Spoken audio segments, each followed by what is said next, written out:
Another update is out for Fallout 4, and it adds quite a bit.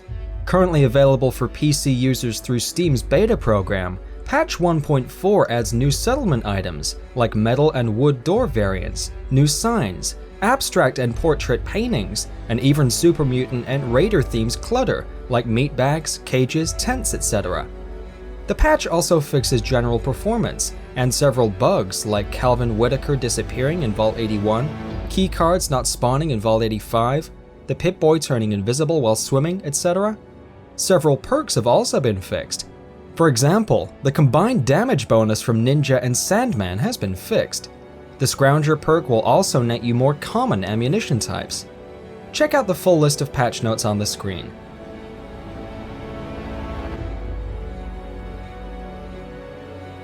Fallout 4 Automatron is the first of the 3 currently announced planned expansions for Fallout 4. Automatron adds robotic enemies to the game, which makes sense given that the story focuses on synths and the conflict they sometimes inadvertently and other times consciously create in human society, as well as the ability to harvest their electronic corpses to create new robotic companions for yourself. It will also obviously add new achievements to the game, and now we know what those will be since they are on Steam right now, with the Fallout Wiki also adding descriptions and instructions for each of them. So basically, I guess you can get a jump start on obtaining all of these achievements by familiarizing yourself with how you get them in the first place on either of those pages. Bethesda Softworks' Fallout 4 will be receiving a major update in the form of survival mode within the coming weeks, but we haven't gotten the best indicator of what it will actually be. That is, until a Reddit user went through the game's files and found descriptions for the upcoming mode. These include disabling quick saving and manual saving, an adrenaline perk, which increases damage as you rack up kills over time, fatigue and how it relates to sickness and starvation, and disabling fast travel. Interestingly, while Bethesda confirmed this information to be correct, it's still messing around with the overall settings. Don't be surprised if the final iteration of survival mode turns out to be something even more dastardly. At this point, I imagine most people are just too tired to even care for Half-Life 3's continued absence from, well, existing. I am sure that most of these people will get incredibly hyped and pumped for the game, if and when it is ever announced. But with Valve's continued refusal to discuss the future and conclusion of the series that put them on the map in the first place, I think a lot of fans would be well justified in checking out, if only for a while. But then here we are again. A lot of references to Half-Life 3 have been found in Steam VR performance tool files. This is certainly interesting. While it's nothing conclusive, it seems to indicate that some level of Half-Life 3 development is currently underway, even if it is entirely on the technical back end, and nothing that will ever be released to the public. That said, what is most interesting to me is the fact that these files were found in the Steam VR performance tool, especially given Valve's staunch stance on Half-Life in VR in the past. While there is very little doubt that Fallout 4 had a successful launch, there are still fans of Bethesda as a whole that wish they had gotten to see an Elder Scrolls 6 first. Bethesda exec Pete Hines was on Twitter earlier this week, and he answered a couple of questions about why the company released games in the order it did, while also defending those decisions. He also talked about some controversy that had arisen over the DLC plans for Fallout 4. Hines was specifically asked about why there are some people who are upset about those plans. The exec stated, "People get upset when we stop making or selling DLC for Skyrim. People get upset when we make or sell more DLC for Fallout 4, he said on Twitter. When the exec was challenged by one user on the issue of people wanting another Elder Scrolls 6 more than they wanted Fallout 4, he said, "We had the biggest launch in company history with Fallout 4. That includes Skyrim, so no." It seems Bethesda had a good read on which game was sought after more, and that's why they released and worked on Fallout 4 first. When it comes to Battlefield 5, DICE has already hinted that it wants to improve the standard when it comes to graphics and animation quality. Now we can see that the company is truly going out of its way in order to achieve those goals. In particular, the company has placed a new ad for an addition to the team. This position is going to be a senior concept artist, and among the tasks he will be handed is the ability to push visual quality to the next level on an unannounced AAA title.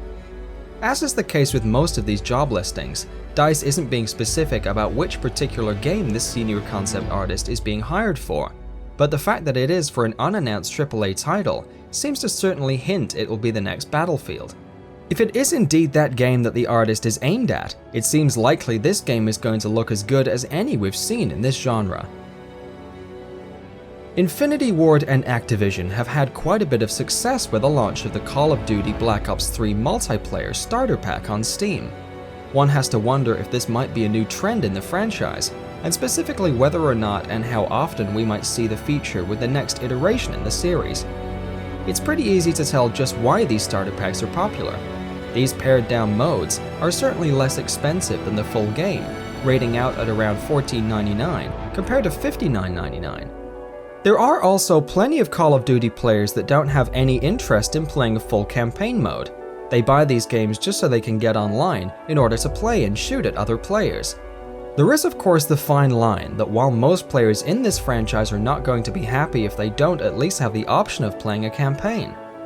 On the other hand, there are online-only games like The Division, where the campaigns are a little more than an extra story mode for the multiplayer. One clue that starter packs are going to be the norm in the near future is that there is more than one starter pack out there now. There is the MP Starter Pack Full Game Upgrade and MP Starter Pack Digital Deluxe Upgrade. As for what will be offered in the next Call of Duty, we'll just have to wait and see. Uncharted 4: A Thief's End just got a new trailer today, and by all accounts it is excellent. It's definitely the most hype I have seen for Uncharted 4 yet, but it appears as though the trailer may have, embarrassingly enough, taken some of its artwork from Ubisoft's 2013 game Assassin's Creed 4 Black Flag. Seriously, check out the images, and as you can see, the two seem to be identical, except for the pirate in Black Flag's art, who has been removed. Even Ubisoft have noticed the similarity and commented on it. Speaking on Twitter, Ubisoft's Azizia Aymar, head of Assassin's Creed content, said, "Wow, Uncharted 4 using one of AC4 artwork in their trailer. I get the Thief title now." He did add a lol to this post, but yeah. But to Naughty Dog's credit, they accepted their mistake and issued an apology to Ubisoft. Final Fantasy XV will have unforgettable dungeon experiences, according to environmental artist Hiromitsu Sasaki. Some fans of the game series might decide that announcing there are going to be dungeons and then introducing the people who are working on them isn't divulging a ton of info, but it is something. And lastly, Tetsuya Nomura recently spoke to Games TM about the number of playable characters in Kingdom Hearts 3. In the first game, there was one playable character. In the second, there were two. Will there be 3 in the third? The website asked the director, and his response was, "It's a secret, but by saying that, we imply that maybe something's going on. We can't disclose anything, but maybe something will happen there." While that's certainly not a tacit admission that there might be 3 different playable characters, as Nomura himself said just by not denying it, it seems as if there's a very good chance something is brewing. And if you like what we're doing, go ahead and click that subscribe button. See you soon.